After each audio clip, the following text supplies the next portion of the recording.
మంచిర్యాల జిల్లా మందమరి ఏరియా ఎంవిటిసిలో స్వచ్ఛత పక్వాడా కార్యక్రమంలో భాగంగా జ్యూట్ బ్యాగ్ పంపిణీ కార్యక్రమం నిర్వహించడం జరిగింది। ఈ కార్యక్రమానికి ముఖ్య అతిథులుగా Mandamarri area general manager G Mohan Reddy హాజరయ్యారు।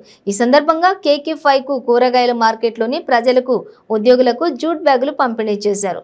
ఈ సందర్భంగా వారు మాట్లాడుతూ స్వచ్ఛత పక్వాడా కార్యక్రమం కేంద్రం బొగ్గు మంత్రిత్వ శాఖ ఇచ్చిన ఆదేశాల మేరకు మరియు సీఎం మరియు ఎండి శ్రీధర్ ఆదేశాల మేరకు అన్ని ఏరియాలలో 15 రోజుల పాటు నిర్వహిస్తున్నామని అన్నారు। ఈ కార్యక్రమంలో పరిసరాల పరిశుభ్రత, ప్లాస్టిక్ వాడకాన్ని నిషేధించడం వంటి విషయాలపై ఉద్యోగులకు వారి కుటుంబ సభ్యులకు అవగాహన కల్పిస్తూ విరివిగా మొక్కలు నాటే కార్యక్రమాన్ని కూడా చేపడుతున్నామని అన్నారు।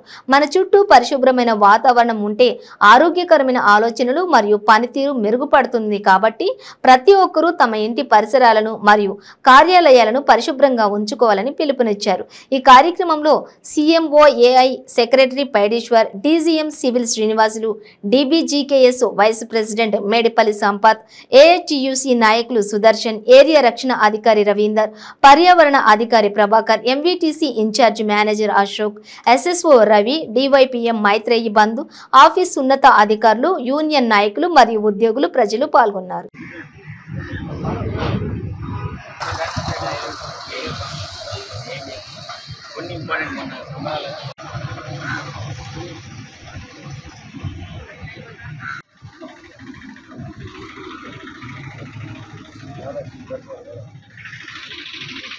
స్వచ్ఛతా పరిశుభ్రత మీద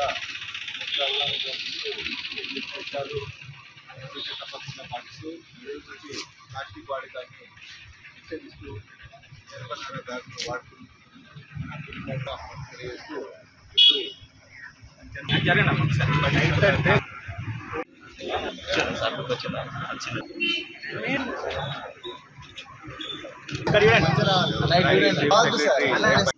రోజు తీయకపోవడం వలన పందులు వస్తాయి। అనివార్య పందులు వచ్చినాయంటే వాటితో వచ్చే మనకు జబ్బులు ఎన్నో ఉన్నాయి, మన ఆరోగ్యానికి ఎంతో దెబ్బతీస్తాయి। సో ఇది అంతా కూడా ఒక తీరుగా చిన్నది ఉద్యమైనా కూడా పెద్దగా ఇప్పుడు మనం ఇప్పుడు యాత్రలకు వెళ్తాం, ఏదన్నా గోదావరి పోతాము, పోతుంటే కాశీకి వెళ్తారు, నదులు చూస్తే ఏమవుతున్నాయి, అంతా కలుషితం అయిపోతున్నాయి, అంతేనా? సో నేను ఒక్కరినేస్తే ఏమవుతుంది, నేను ఒక్కరినేస్తే ఏమనుకుంటే అది గుట్టలుగా పడిపోయి అలా స్నానాలు చేసే పరిస్థితి కూడా రాదు।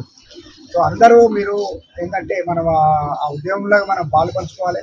ఇంకా చిన్న పిల్లలు ఇంకా వాళ్ళు కూడా రేపు ఇంకా పెద్ద పెరిగినా కొద్ది వాళ్ళ ఆరోగ్యాలు ఎట్లుంటాయి, మనమే ఈ వయసుకు వచ్చిన తర్వాత బాధపడుతున్నాం, మంచిగా వాతావరణం వచ్చి ఉంటే ఈ లాస్ట్ జీవితంలోనే ఇబ్బందులు పడుతున్నాం। ఇంకా చిన్న పిల్లలు ఇటువంటి సమాజంలో వెళితే ఇబ్బంది అవుతుంది కనుక సో ప్రతి ఒక్కరూ ఇటువంటి తీసుకొని ఏంటంటే మేము ఇచ్చినవన్నీ అందరికి ఇవ్వలేకపోయినా కొంత ఉన్న వాళ్ళకి ఇస్తూ కొద్దిగా అవేర్నెస్ చేపడానికి మీరు కూడా ఇటువంటి వాడాలని చెప్పి మీరు వాళ్ళు కూడా అందరికి ఇచ్చేటప్పుడు సో ఇటువంటి ప్లాస్టిక్ లేకుండా ఇంట్లో కూడా పరిశుభ్రంగా ఉంచుకోవాలి।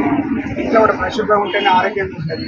ఇంట్లో ఇక్కడ వస్తువులు అక్కడ పెట్టి దుమ్ము ధూళి పెట్టుకొని దమ్ములు వచ్చేసి శుభ్రంగా మనం పెట్టుకున్నట్టయితే ఆ గాలిలో ఉన్న గాలే మనకు కలుషితంగా వస్తుంది, కొంచెం వచ్చిన తర్వాత మన ఉన్నదాన్ని మన ఇంట్లో పరిసరాలు పెట్టుకోకపోతే వాటితో కూడా మన గాలిలో ఇంకా మనం కూడా కలుపుకొని శ్వాస తీసుకోవడం జరుగుతుంది।